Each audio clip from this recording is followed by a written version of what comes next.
Hai Sobat Atax, bertemu lagi dengan saya Purwadi Nugroho di channel YouTube kesayangan kita Atax Indonesia. Pada kesempatan kali ini kita akan membahas tentang pajak NFT. Gimana sih cara berhitungannya dan apakah itu harus dilaporkan dalam SPT pajak?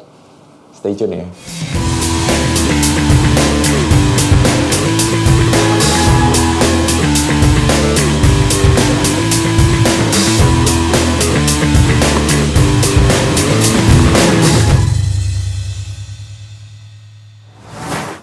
Oke, sebelum kita membahas pajak NFT, ada baiknya untuk kita membahas apa sih itu NFT.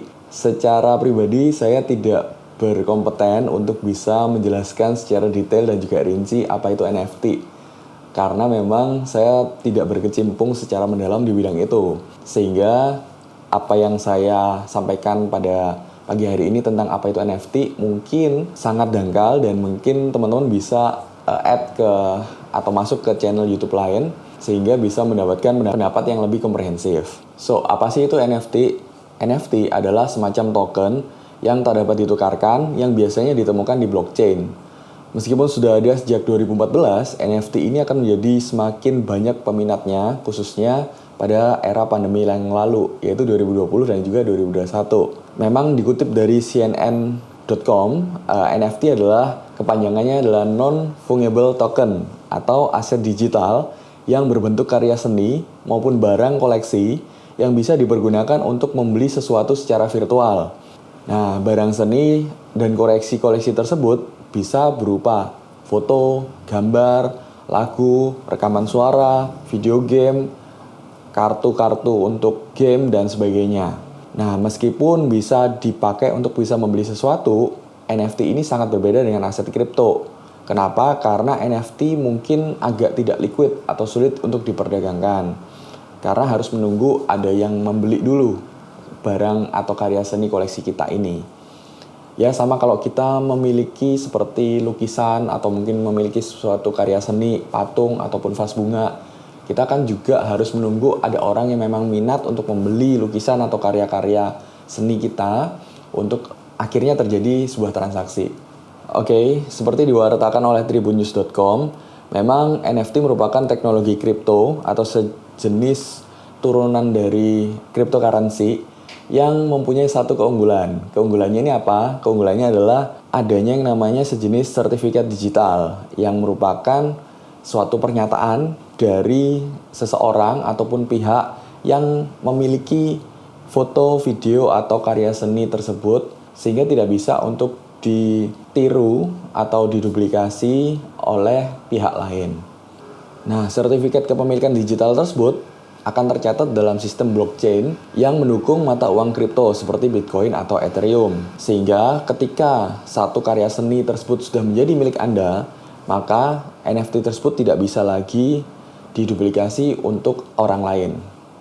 Oke, sekarang kita masuk ke masalah pajak NFT gitu ya. Kita udah sekilas tadi mungkin kita sudah mendengar apa itu sih NFT dan sebagainya. Tetapi kalau kita bahas tentang pajak, gimana sih cara perhitungan pajak NFT? Pajak NFT ini saat ini memang belum ada satu aturan khusus dari pemerintah sehingga memang akan diperlakukan seperti barang pada umumnya. Seperti lukisan atau mungkin juga vas bunga atau mungkin juga adanya satu patung atau karya seni lainnya. Sehingga ini akan terkena pajak capital gain ketika dijual. Artinya apa? Contoh kita mempunyai satu NFT yang harganya saat ini 30.000. Ketika nanti akan kita jual harganya 30 juta, berarti ada potensi capital gain yang harus dibayarkan pajaknya. Nah, kita bayar pajaknya di mana? Kita akan bayarkan di 1770 masuk ke penghasilan lainnya dikali tarif pasal 17. Nah, tarif pasal 17 nanti teman-teman juga bisa lihat ya di bawah ini. Tarif pasal 17 itu bervariasi mulai dari 5%, 15%, 25%, 30% dan juga 35%. Nah, sehingga nanti teman-teman tinggal aja kalikan yang namanya capital gain dari NFT tersebut. Jadi kalau misalnya teman-teman belinya 30.000 tadi, ketika dijual harganya 30 juta, ya sudah capital gain-nya berapa tuh gitu ya, yaitu 29.970.000. Nah, itu dikalikan yang namanya tarif pasal 17 tadi. Nah, ketika itu sudah ketemu, itulah yang namanya PPh terutang dari teman-teman. Tetapi sebenarnya itu juga harus ditambahkan atau dihitung ulang kembali dengan PPh teman-teman yang didapat selain dari hasil jual NFT tadi. Nah, gitu ya. Jadi, memang saat ini peraturannya adalah seperti itu. Video ini juga di-take ketika peraturan NFT masih berlaku seperti ini di Indonesia, gitu ya. Dan juga Direktorat Jenderal Pajak Kementerian Keuangan sudah menegaskan bahwa NFT atau non-fungible token wajib dimasukkan dalam SPT tahunan pribadi masing-masing dari teman-teman. Kenapa? Karena memang hal ini dianggap sebagai aset. Meskipun itu aset digital, meskipun itu aset kripto, itu juga harus masuk dalam SPT tahunannya teman-teman. Nah, nilainya menggunakan nilai apa nih? Nilainya adalah menggunakan nilai pasar per 31 Desember pada tahun pajak tersebut. Hal ini diungkapkan oleh Direktorat Penyuluhan Pelayanan dan juga Hubungan Masyarakat Kementerian Keuangan, Bapak Neil Madrinur, seperti dikutip di cnnindonesia.com pada Sabtu 8 Januari 2022. Menurutnya, memang aset digital itu salah satu objek pajak, lantaran memiliki unsur tambahan penghasilan bagi pemiliknya. Walau belum diatur secara khusus, Bapak Neil Madrinur mengklaim bahwa NFT masih dapat dikenakan aturan perpajakan secara umum. So, guys, jadi bagi teman-teman yang udah ambil cuan dari yang namanya NFT-nya Gozali Everyday kemarin gitu ya, itu yang sempat viral kan, mungkin harga dari 30.000 menjadi sampai 30 juta sampai ke 50 juta dan sebagai macam. Ya memang unik sih karena Gozali ini mengambil foto dari 2017 dia sampai sekarang 2021 gitu ya.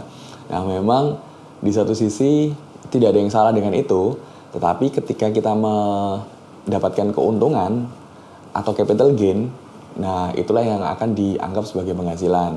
Karena di Indonesia ini dan juga di seluruh dunia menerapkan yang namanya pajak penghasilan. Jika ada penghasilan, bayarlah pajaknya, gitu ya. Nah, salah satu penghasilannya adalah ketika kita mendapatkan keuntungan atas harta kita ketika dijual, yaitu pajak penghasilan itu sendiri. Oke, teman-teman, sekian dari saya. Kalau misalnya mau ada pertanyaan, mau ada yang mungkin masih bingung, silahkan aja komen di kolom komentar.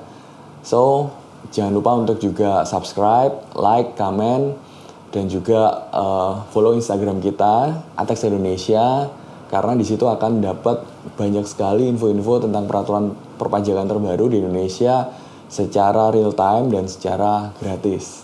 Jangan lupa juga untuk bisa download aplikasi kami yaitu Atex Indonesia di Google Play Store dan juga di Apple Store. Di situ akan ada beberapa fitur-fitur yang menarik tentang perpajakan sehingga seyogyanya bisa membantu pemenuhan kewajiban perpajakan teman-teman. Oke, itu aja sih kalau dari saya. Terima kasih sudah menonton video ini dan juga terus dukung kami untuk berkarya dengan cara like, comment, dan subscribe video ini. Terima kasih banyak dan juga ingat pajak, ingat Atex. Sampai jumpa.